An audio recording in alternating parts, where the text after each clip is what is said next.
araw, tatalakayin natin ang isang seryosong issue tungkol sa mga korupsyon sa flood control projects sa ating bansa. Bakit ito nangyayari? Ano ang epekto nito sa atin? At ano ang magagawa natin bilang mamamayan? May mga ulat na maraming proyekto para sa flood control sa Pilipinas na may malaking anomalya. Ghost projects, mga proyekto na parang mayroon pero wala pala. Contracts at substandard na mga kalidad. Halimbawa, sinabi ng Department of Finance na maaaring 118.5 billion bawat taon ang nalulugi dahil sa korupsyon sa flood control project mula 2023 to 2025. Ayon sa isang survey, sa 10 naniniwala na may sabuatan ang mga opisyal, kontratista at mga mambabatas sa maling paggastos sa mga punto. May ilang mekanismo na ginagamit. Passing through phase, kung saan may 5 to 6% ng nahalaga ng kontrata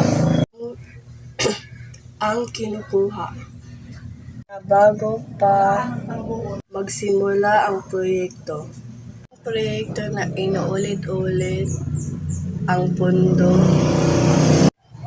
o may parihang cost sa magkaibang lugar na nagpapakita ng duplicate o non-existent work. Mababa ang kalidad ng materyales na hindi nasusunod ang tamang construction standard.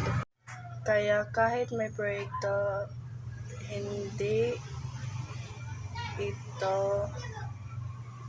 gumagana ng tama.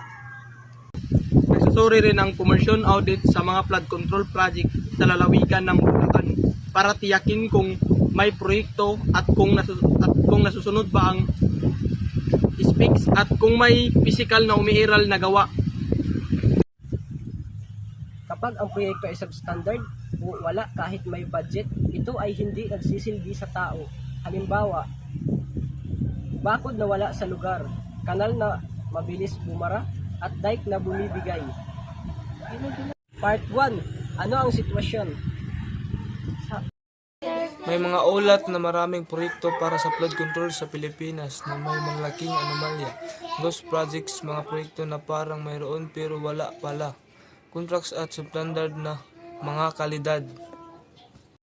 Ito may buhay o kamatayan na epekto dahil sa baha, may nasisira, may nawalan na may namatay dahil sa dilubyong. Bukod pa rito, malaking pera ang nasasayang, pera ng bayan na dapat sanay para sa proteksyon natin pero nauwi sa ibang bulsa. Bilang mga mag-aral at mamamayan, may role tayo. Manonood at maging alerto sa mga anunsyo ng proyekto sa inyong barangay o lungsod. Part 2. Paano nangyayari ang korupsyon? Hindi nating itaas ang kamalayan.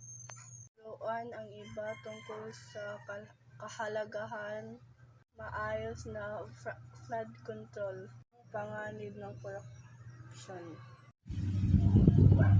Part 3. Ano ang epekto nito sa komunidad? Sana may natutunan kayo at mas naging alerto sa mga nangyayari. Bawal ang nasusulo sa pera ng bayan, lalo na kapag buhay at kaligtasan ang nakataya. Kung gusto nyo ng part 2, kung may gusto kayong itagdag, comment nyo lang sa baba. At maraming salamat sa inyong panonood.